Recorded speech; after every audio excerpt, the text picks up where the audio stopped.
Welcome back to the My Opinion podcast. This is a show where I share my opinions on entrepreneurship and leadership for women. I'm your host, Maya Roffler, and today I am starting a 6-part series. Today is the first part, and it's called How to Ditch Your 9 to 5 Before the End of 25. And you might be thinking, what is Maya talking about? She sounds totally nuts, but I promise you, I'm not crazy. This is possible. And at the bare minimum, it's possible to at least make your plan to ditch your 9 to 5 or corporate job. So I'm going to take you through the steps that I know work. I know they work because one, I've used them. But two, I've also failed at many of these steps too. So in sharing these with you, I can share what works and how to be more effective than I was just kind of moseying through trying to figure this out on my own. So the first step is called audit and align. What does that mean? What are you going to do? So the first step, I want you to really get a reality check. What I mean by that is I want you to really sit down. We're going to do this live. So if you want to do this with me right now or pause this, you can. But take pen and paper. Maybe you want to listen to it first. That's fine. But take pen and paper when you have a chance and do your reality check. I want you to write down your salary. I want you to write down your benefits. I want you to write down all of the things that your job offers you, those basic things that we need to survive. Your salary, benefits, 401k, all of those things. I want you to audit yourself. It's not a tax audit. That's not what we're doing. But I want you to audit yourself and have that all written out. Look at all of the things that you're getting from your job. And I don't want you to do this because I want you to stay at your job. I want you to be realistic with yourself about, okay, what do I need to earn? This is setting yourself up for that. What do I need to earn? What am I going to have to cover? What am I going to have to make? And that's going to come along as we move through these steps. Then I want you to be a little less like tactical and black and white with it. And I want you to audit some other aspects of this as well. I want you to ask yourself, what lights you up at work? What do you still enjoy doing at work, even though you want to leave your 9 to 5? Okay. I want you to think about that. What still lights you up at work, even though you want to leave? What do you enjoy doing? Like maybe you really enjoy sales calls. Maybe you really enjoy team meetings. Think about what really lights you up, even at a job that you are not happy at. Think about that. Then I want you to think about what you probably think about every day when you say you want to leave your 9 to 5 or your corporate job. What drains you? What don't you enjoy doing? Do an audit on that and really, really think about that. So take some time to do that. Write everything out. Then I want you to write out, what are you good at? What are you amazing at? Like, are you great at networking and building relationships? Are you great at spreadsheets? Are you great? Fill all the things out that you're great at. Then I want you to fill all the things out that you are not so good at. Like maybe you're really not that organized, or maybe you're not that good at selling, whatever it is. This is clearly different people I'm talking about because we enjoy selling. If you enjoy it, you're probably good at it. That's the point of writing all of this out because you're going to see things cross over. Typically, if you're good at something, you're probably going to enjoy it. Not always. There are some things that I'm good at, but it's not my favorite thing in the world, but I know I'm good at it. Like I'm good at spreadsheets, but it's not my favorite thing to do, but I don't mind doing it.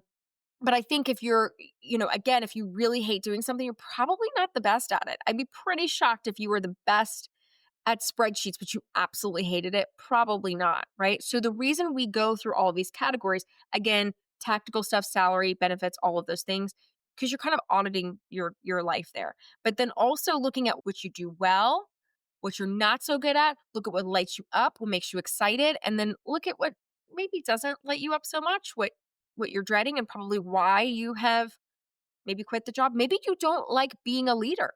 Maybe you don't like having a team. Maybe you're a solo contributor. There's solo entrepreneurs. That's fine. I've been one. Now I have a team, but I've been one.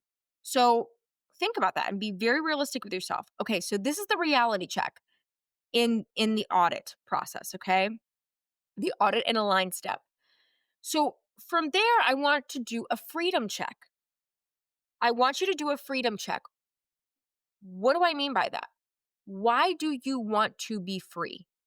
Why do you want to be free of your 9 to 5 and corporate job? What makes you want to leave? But digging deeper, what makes you like, what does that mean to you? Like, for example, some people want the freedom to make their kids' soccer games that start at 5:30, and they can't if they're in their corporate job because they have, maybe they're on the East Coast, but they have West Coast clients. That is your freedom. Maybe you want to be able to work from home. You don't want to be hybrid. You don't want to be in the office 3 days a week. You want to work from home. It's a crucial time in your kid's life. Maybe you have to care for an elderly parent. Maybe, whatever it is. Maybe you just enjoy working from home. Maybe that's a freedom for you. Maybe you want to work from anywhere in the world. People who travel while they work. The reason this is so important is it's going to be one of the whys, why you do this. Because leaving a steady job is not, it's easy to just jump and leave, but we're looking for a plan of action here. We are looking for a plan that we can execute. And in this first step, when we're auditing everything, it's really important that we're auditing why we're doing it. And you defining your freedom will help in the why, because we want to have a why in what we're creating, but we also need a why as to why we choose this path. And something I'm very clear about every single day. Why do I choose to work for myself? Why do I work in this way? Why do I do consulting? Why do I have an event business? Why do I do these things? Because I like the autonomy. I like being able to work for myself. I like being able to have the freedom to say when I work and when I don't work. And, it's dependent on my clients as well. But I know that and I remind myself of that. And I had to remind myself when I took a big pay cut to start my business, and it works. So it's really important that you get clear. This is even deeper than just a blanket why. This is a freedom why. Why do you need this freedom? Why is this important? And it should light you up. It should be important to you. Now I want you to write down, once you write down the reasons why, and there can be several reasons why you need freedom or, why you're seeking freedom. I want you to write down a freedom date. I want you to pick a date that you're going to set yourself free from your corporate 9 to 5. And I want you to be realistic, but I also want you to be aggressive. So if you really think you can do this by the end of 25, I believe in you. I want you to put December 30th or 31st. Do it. Do it because it makes it real when you put it on paper. It makes it real. If you think, okay, I'm going to put these things into play, but I think it'd be realistic to give myself 6 months, put down 3 months. Push yourself on this challenge, okay? But write down your freedom date because that's going to matter as we move through these steps. Okay, so now I want to talk about alignment because when you go through the audit process, you're looking at logistics, you're looking at, okay, this is when I think I want to leave, this is why I want to leave, this is what I'm making, the logistical aspect of it, these are my benefits, these are things I'm going to have to replace. So this next part is about alignment. It's an alignment audit as well. Okay. So you're auditing a little bit more of what you enjoy and does it align with you? So what I mean by this is we know our freedom. We know the audit of kind of the more tactical stuff. But does what we're doing align with us? So for example, if 90% of your job is admin work, spreadsheets, emails, paying things, doing all that admin type stuff, but you're a super creative person, let's say 90% of your job you're doing admin stuff, this is where you're aligning and you're asking yourself, am I creative? Am I logical? You already probably know this, but it's taking pen to paper and thinking about this and listening to this episode and really asking yourself, what am I aligned with? What do I enjoy? I personally, and I don't feel like I'm the most creative person in the world. A lot of people argue with me on that and they say, Maya, you're super creative. Like you've built more than one brand. Like I like to think of myself as logistical because I have an event logistics business. I'm logistical. I'm very thorough. I'm very analytical. typical Virgo behavior. I'm very analytical. I would say I'm more of a visionary than I am like creative, but I guess there's a creative aspect to that. But the point of thinking about this is I'm very clear about that now. What aligns for me is to be a visionary. What aligns for me is to be logistical. What aligns for me is a job where I can balance both. And also, I really love selling because I love giving people a service that they really truly need. And I love those relationships. And I realized in my corporate career, I was always having to kind of pick. It was either I was having to be heavy in sales or I was having to be heavy in the logistics. And I actually really enjoy both, but I like a balance. So I like to kind of sit at 50-50 with that. That was huge for me. And that's what I'm asking you to think of here with alignment. I feel amazing because I'm able to do 50-50 with kind of the admin, logistic, that kind of aspect in my career. And then I also get to sell because I need to sell to new clients. I need to interact with relationships. And so that's what I look for and look into myself about because and also when I'm signing new contracts, like is there a way for me to sell? Is there a way for me to do logistics? That's me. I love that. I really enjoy that. So if you're a creative person and 90% of your job is admin, of course you're going to hate that, right? You need it to be kind of the other way around. So that's getting in touch with that and really thinking about who you are and what aligns for you as a person. If you're like a number cruncher and you love numbers, but you've been forced to go out and sell and network and be extroverted, 75% of the time, you're going to be miserable. So think about what aligns for you. Like what makes you feel good inside? You probably heard that just when I was sharing. Like I love to sell, but I love to also sit and do my spreadsheets sometimes. I need that balance. I'm kind of a 50-50, sometimes a 60-40 with that kind of stuff. And I've been able to align myself by going out and ditching my 9 to 5 and being able to do things for myself. And I've also realized I can't have such a stringent schedule. Like I could never go into an office every day at 8 and leave at 5. Maybe you need that though.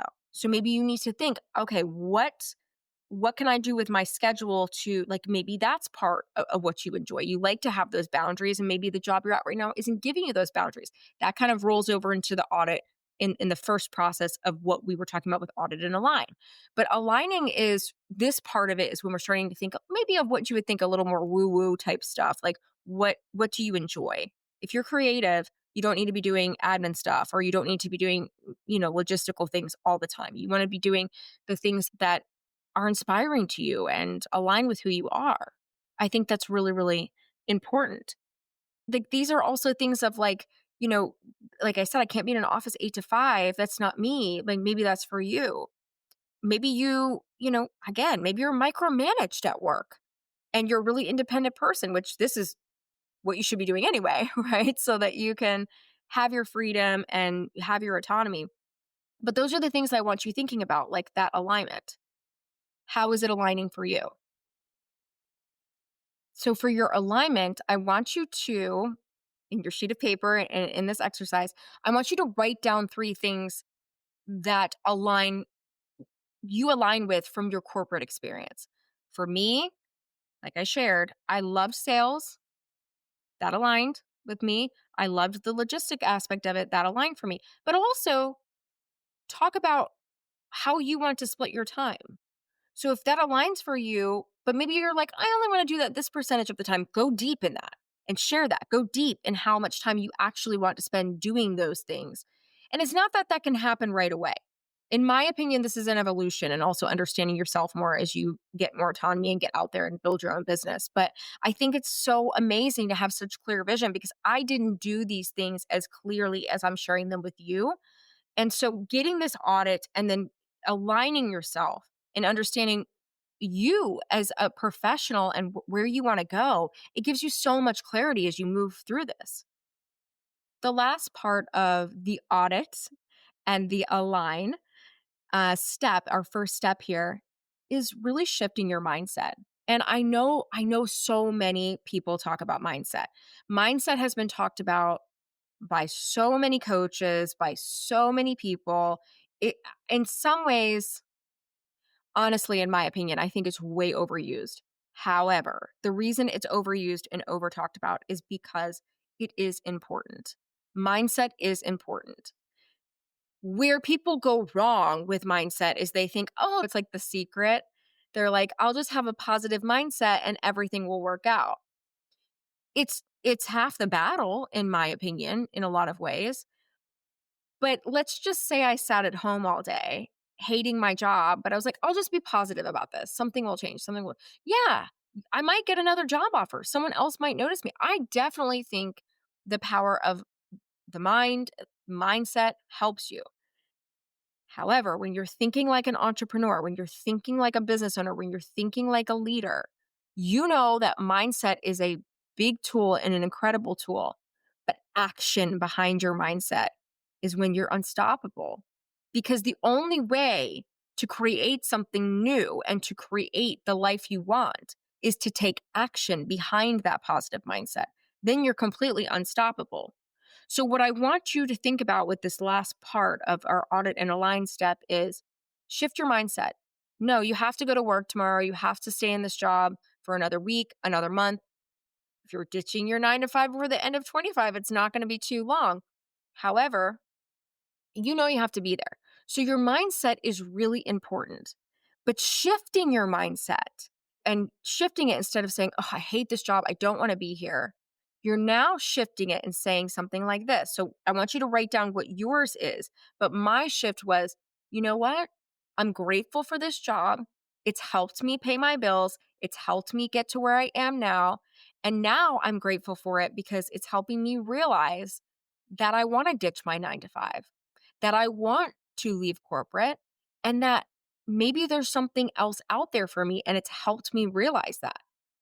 When we shift our mindset, that's when power happens.